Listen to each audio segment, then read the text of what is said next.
ABC Actu. ABC Actu, c'est l'essentiel de l'information. ABC Actu, c'est la politique, l'économie, le social, la culture, la religion, la science, la technologie, le développement et les divers. ABC Actu, l'essentiel de l'information pour vous, FM Prêt.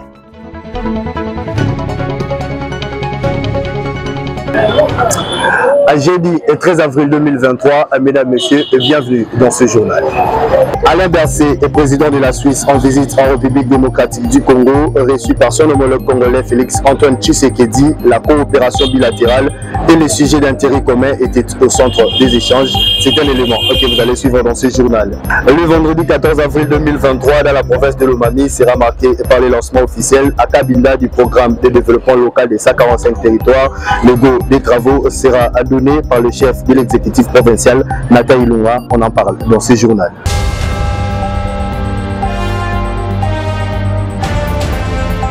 Mesdames, Messieurs, bonsoir et bienvenue à ce journal. Arrivé sur le sol congolais mercredi 12 avril, le président de la Confédération suisse, Alain Berset, a été reçu ce jeudi 13 avril par son homologue congolais, Félix Tshisekedi, au Palais de la Nation. Les deux chefs d'État ont animé un point de presse conjoint dans lequel Félix Tshisekedi a annoncé qu'il ne sera pas question de quelconque dialogue avec les rebelles rwandais du M23. Un élément que je vous propose de suivre. Nous sommes confiant que dans les jours à venir, ce processus prendra un rythme beaucoup plus rapide, dans la mesure où il y a la force angolaise qui va très bientôt se déployer pour suivre le processus de désarmement et de cantonnement du M23. Et à partir de ce moment-là, nous ne pensons pas que ce sera encore nécessaire de garder les forces qui composent aujourd'hui la force régionale. Donc, je parle de l'Ouganda, du Burundi, du Sud-Soudan et du Kenya. Parce qu'à ce moment-là, les forces du M23, le groupe du M23 sera précantonné, comme nous l'avons proposé, à Kichanga, où se trouve une base de la MONUSCO, et aussi une piste d'aviation, parce qu'après le précantonnement, ces forces seront déplacées vers un site que nous sommes en train d'aménager maintenant en ce moment près de la ville de Kindu, où ils iront en cantonnement, et de là, nous les préparons donc à s'introduire dans le processus de désarmement, démobilisation, réinsertion communautaire. Et là, j'aimerais faire une précision et le marteler comme il le faut. Il n'est pas question ici de dialogue politique avec ce groupe. Je le dis et je tiens à le préciser, il n'en sera jamais question. Tout simplement parce que nous savons comment ceux qui nous déstabilisent procèdent. C'est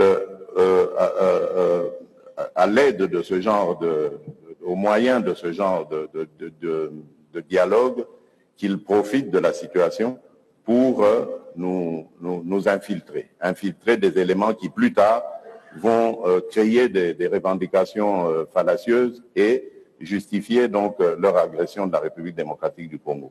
Nous n'allons pas le faire parce que nous avons retenu les leçons du passé d'une part, mais parce qu'aujourd'hui aussi il y a une nouvelle donne. L'Assemblée nationale, le Parlement en général, a pris une position claire et ferme là-dessus. Il ne sera désormais plus question de négociation politique avec des groupes armés qui prennent des moyens militaires, qui utilisent les moyens militaires contre la République démocratique du Congo.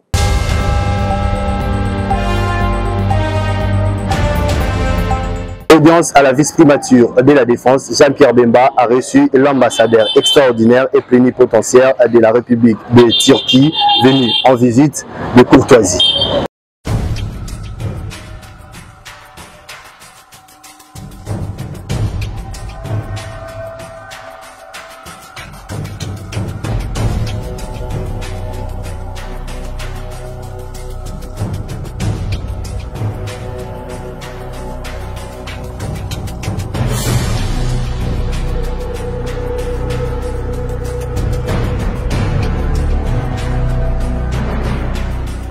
C'était une visite de courtoisie tout d'abord, parce que Son Excellence Monsieur le Vice-Premier ministre a été nommé récemment à cette haute position. Bien évidemment, je suis ici pour présenter nos félicitations chaleureuses et nos souhaits de réussite en performant, en épaulant ce dossier très important, très primordial, je dois dire, pour la RDC.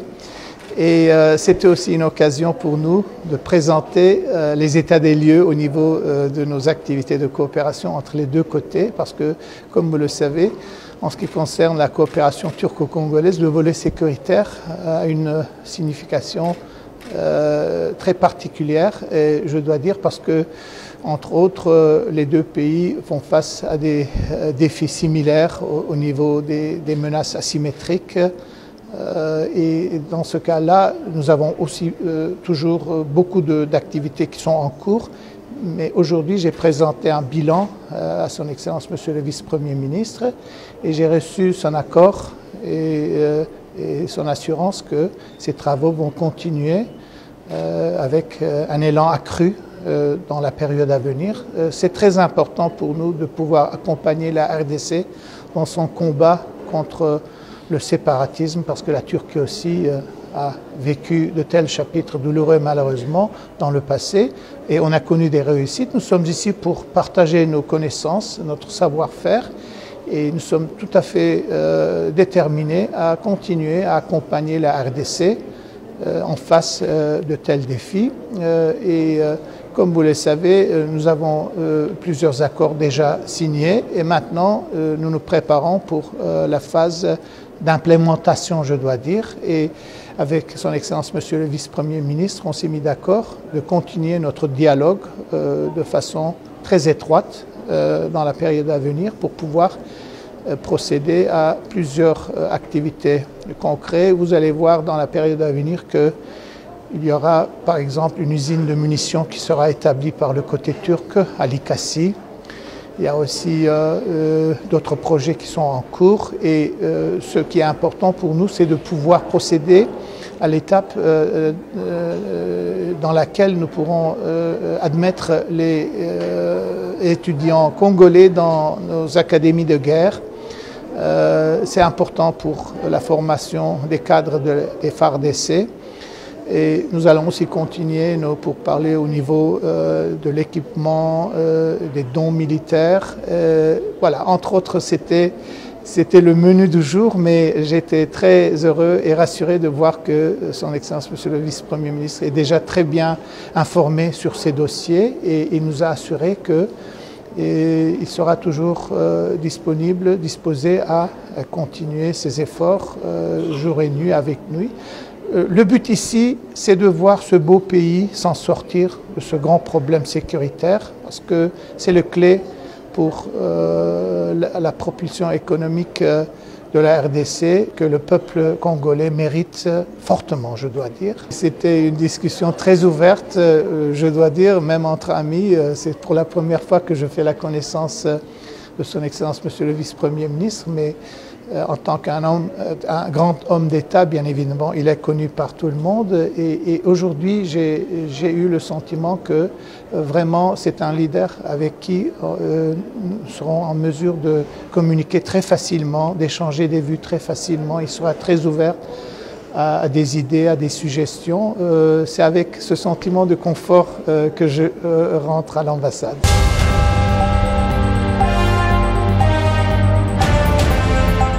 Direction le Nord Kivu, présentation ce jeudi 13 avril 2023 des jeunes patriotes d'Iwazalendo qui ont échangé des tirs contre l'armée rwandaise déguisée en F-23 dans le territoire de Kibumba, plus précisément à Yundo.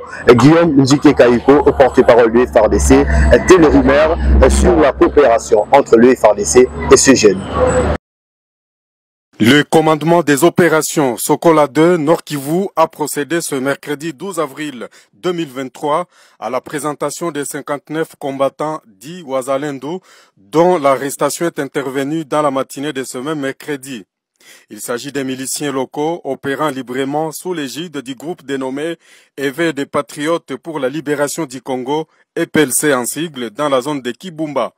Ces jeunes gens ont échangé des tirs avec l'armée rwandaise déguisée en M23 au niveau du Mont Nyundo, zone qui devrait déjà être abandonnée par ces terroristes depuis belle lurette. Les porte-paroles des FARDC Sokola 2 soulignent que l'armée royaliste n'opère pas avec ces Wazalendo. Le lieutenant-colonel Njike Kaiko Guillaume l'a précisé après la présentation de ces Wazalendo et les armes blanches qu'ils utilisent majoritairement. Ce sont des éléments, n'est-ce pas, qui agissent de leur propre gré. Ils ne sont pas sous contrôle des forces armées de la République démocratique du Congo. Et d'ailleurs, c'est ici l'occasion, n'est-ce pas, d'interpeller certaines langues, n'est-ce pas, qu'il ne faut en aucun cas lier l'action de ces jeunes gens aux forces armées de la République démocratique du Congo. Et ça, c'est très important.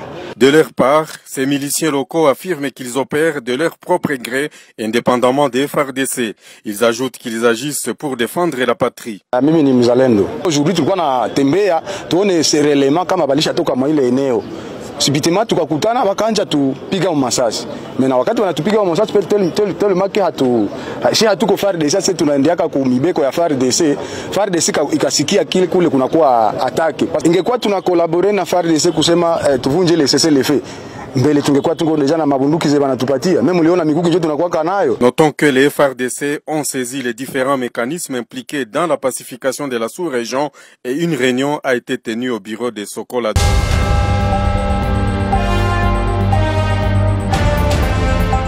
Assainissement de la gestion des finances publiques, le ministre des Transports Marc Ekila a eu une séance d'échange avec l'inspecteur général de l'IGF, Gilles Alingueté. Ce dernier a sollicité l'accompagnement de l'IGF dans son secteur. Cette démarche a pour objectif de faire régner la bonne gestion des finances publiques au profit du développement des entreprises sous tutelle et de l'amélioration du social des agents.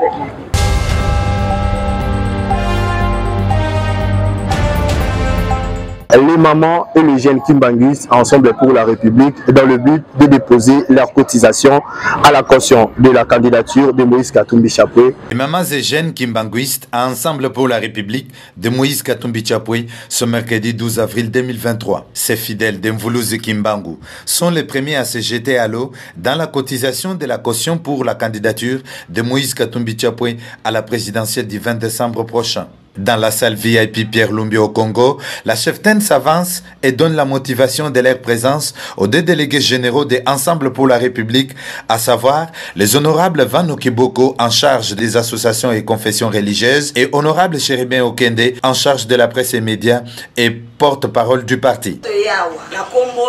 Chef spirituel na bisote pasi mote to ye biso moko ba mama na ba jeune que to kimbela bisoto bité to kotika te to kende ko participer to taliete soki to lobi ke to longola to futa billet to kende ti Lubumbashi ko simba te enveloppe na biso ko koma muke to bongisa ki papa vano honorable poto soutenir mwana mboka Moïse Katumbi oyo pour la candidature en 2023. D'après l'homme qu'il faut à la place qu'il fallait. Ce geste a fort touché les yeux et oreilles de Moïse Katumbi Chapwe qui se sont exprimés en ces termes. Honorable Van Okiboko. Nous avons eu l'honneur de recevoir l'église Kimbanguiste qui m'avait sollicité depuis plus d'une semaine pour que je puisse les recevoir et venir faire un geste de soutien à sa candidature à l'élection présidentielle. Ça m'a touché parce que je vois que même nos frères Kimbanguistes, ils aiment Katumbi. Et ça me va droit au cœur et je transmettrai leur message. Je remercie tous nos frères de l'église Kimbanguiste pour cette marque de soutien et de confiance qu'ils viennent de démontrer à l'égard de notre président Moïse Katumbi Chapwe. Cet homme providentiel pour notre pays, il a l'étoile de Dieu. On ne combat pas l'étoile de Dieu. À son tour de parole, honorable Chéribin Okende a dit merci à la délégation. C'est l'expression d'un soutien indéfectible pour que nous arrivions un tant soit peu à contredire ce paradoxe humiliant d'un pays aux ressources scandaleuses, mais qui a aussi des populations à la pauvreté scandaleuse. Des dames qui vendent le marché, des jeunes qui vendent, qui se débrouillent, mais qui se disent, en tout cas, nous croyons en l'idéal Katumbi et nous nous cotisons pour favoriser, soutenir sa candidature. C'est autant la marque d'une détermination lorsqu'ils savent s'engager pour contribuer, ils sauront aussi s'engager pour se mettre debout et faire face à tous les obstacles qui sont érigés malencontreusement contre la candidature de Moïse Katumbi. C'est dans un esprit de convivialité que les deux délégués se sont séparés avec leurs invités.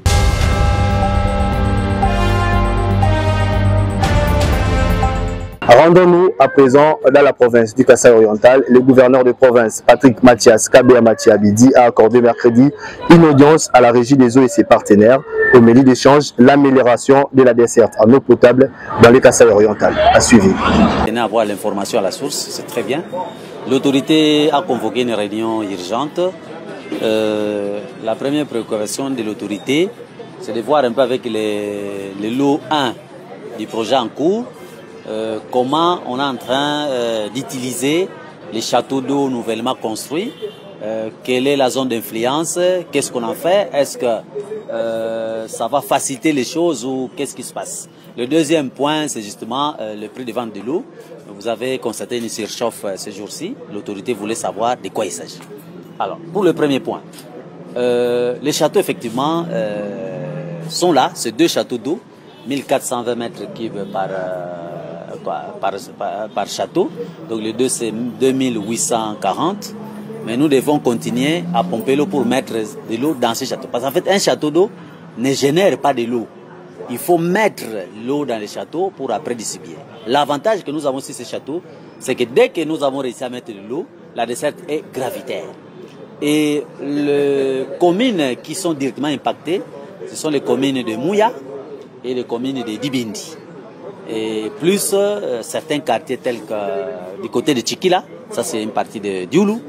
Et puis vers la SNL, notre conduite va jusqu'à Nyongolo de Passe, va vers là pour alimenter un Azerep qui est plus là. Alors maintenant, l'autorité voulait comprendre comment ça se passe. Est-ce que c'est déjà fait ou comment ça se passe? Alors je donnais des informations à l'autorité pour dire que c'est aujourd'hui seulement que nous avons isolé les réservoirs circulaires de 1600 pour commencer à prendre possession du château d'eau. Bien sûr, la soif de l'autorité, c'était, écoutez, ça fait déjà, mais nous avons essayé d'expliquer, malgré que c'était difficile, pour dire que, écoutez, ce sont des nouvelles installations qui n'existaient pas avant la régie des eaux. Donc, il faudrait donner un peu de temps à l'exploitant régie des eaux pour comprendre tous les schémas hydrauliques, maîtriser la chose et bien servir. J'ai donc donné l'information à l'autorité que sur le 2 châteaux, nous avons, comme le circulaire est isolé parce qu'on doit réhabiliter l'intérieur, un château va servir de bâche à la zone haute. Parce qu'il y a une partie de la ville qui continue à dépendre du pompage des SP2. C'est-à-dire Dioulou, Kanchi, Bipemba, avec les quartiers annexes comme Esnel. Donc, si nous arrêtons de pomper à Bakwaka Panga, eh bien, ces quartiers-là n'auront plus d'eau. Alors que ceux qui dépendent du château, ils sont servis. Donc, nous avons séparé les châteaux. Un château va servir de bâche à la station provisoire pour pomper vers les zones hautes. Et notre château de 1420 nous servira pour alimenter les zones qui dépendent de ces châteaux d'eau, c'est-à-dire Mouya et Dibindi, plus Tchikila et Esnel. Alors, maintenant, la soif, la question encore, est-ce que combien de temps va commencer à faire cette eau dans les châteaux pour servir tout le monde? En tout cas, nous avons été incapables de répondre à cette question pour la simple et bonne raison que nous quittons un ancien réseau avec un dimensionnement qui est différent du nouveau réseau.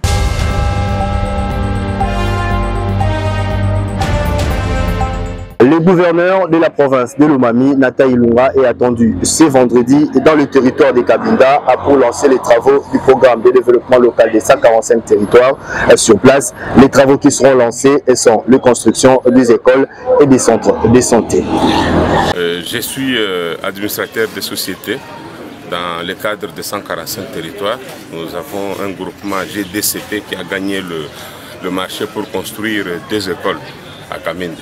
La descente, comme nous venons, je viens de présenter les civilités auprès de l'autorité et il a demandé à ce qu'on puisse effectuer une descente le vendredi pour qu'il aille poser la première pierre. Nous, c'est dans les territoires à Kamende, il y a deux écoles primaires, il y a l'EP Mesuki Shinda et puis l'EP Moutam. Bon, le message, c'est ce que je peux dire. Moi-même, je suis un produit de la province de Lomami. Je suis natifs de Lomami. Donc c'est une réalité. Donc le chef de l'État a voulu à ce que le PDL soit vraiment réaliste. Aujourd'hui, là, tout ce que je peux dire à la population, de croire vraiment au chef de l'État, à ce projet qui est vraiment un vaste projet, qui est un projet intégré, qui va prendre en compte tous les aspects. Je parlais, dans la première phase, nous avons la construction des écoles, il y a aussi les centres de santé, il y a les bâtiments administratifs qui sont prévus. Et dans la deuxième phase, il y aura les routes de dessert agricole. Il y a encore la phase qui fera ce qu'on puisse faire de forage. Après le forage, il y aura des énergies renouvelables, le photovoltaïque. Bref, que la population puisse croire vraiment au président de la République, Félix Antoine Tshisekedi.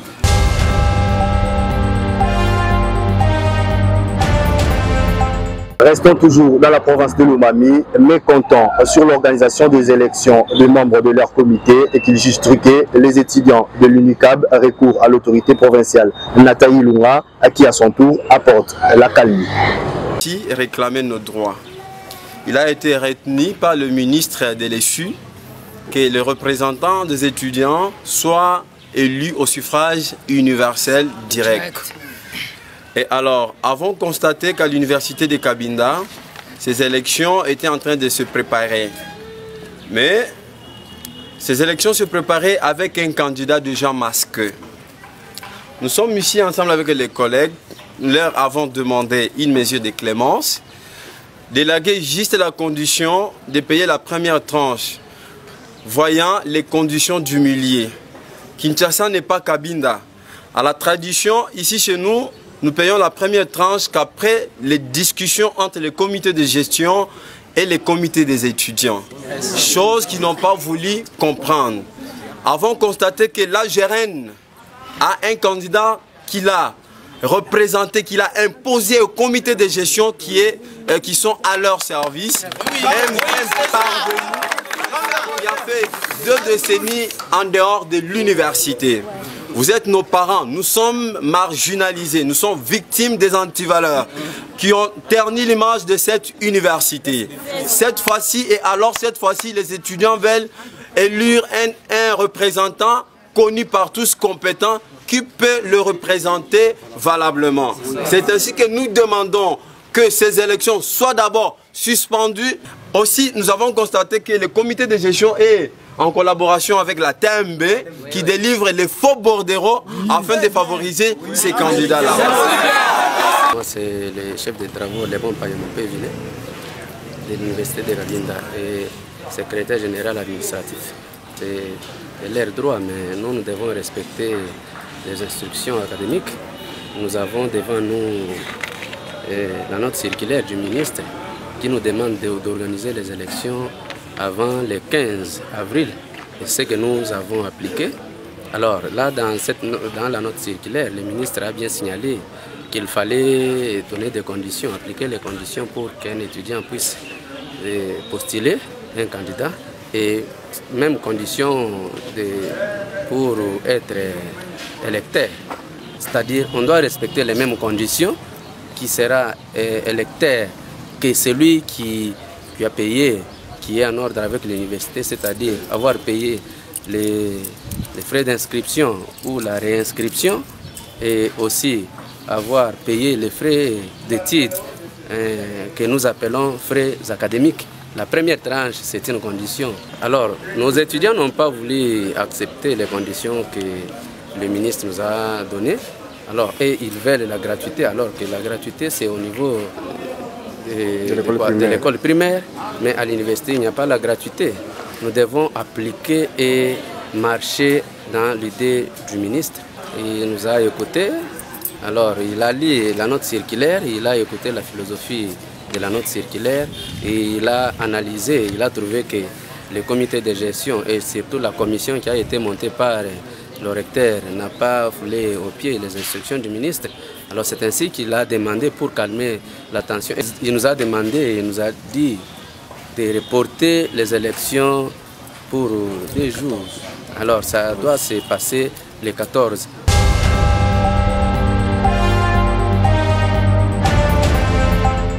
Fin de cette session d'information, en place au rappel des titres. Alain Berset, président de la Suisse en visite en République démocratique du Congo, reçu par son homologue Félix-Antoine Tshisekedi, la coopération bilatérale et des sujets d'intérêt commun étaient au centre des échanges. C'est un élément que vous avez suivi dans ce journal. Vendredi 14 avril 2023, dans la province de Lomami, sera marqué par le lancement officiel à Kabinda du programme de développement local des 145 territoires. Les go des travaux seront donnés par le chef de l'exécutif provincial, Nathan Ilunga. C'est aussi un élément que vous avez suivi dans ce journal. C'est la fin de ce journal. ABC Actu, c'est l'essentiel de l'information.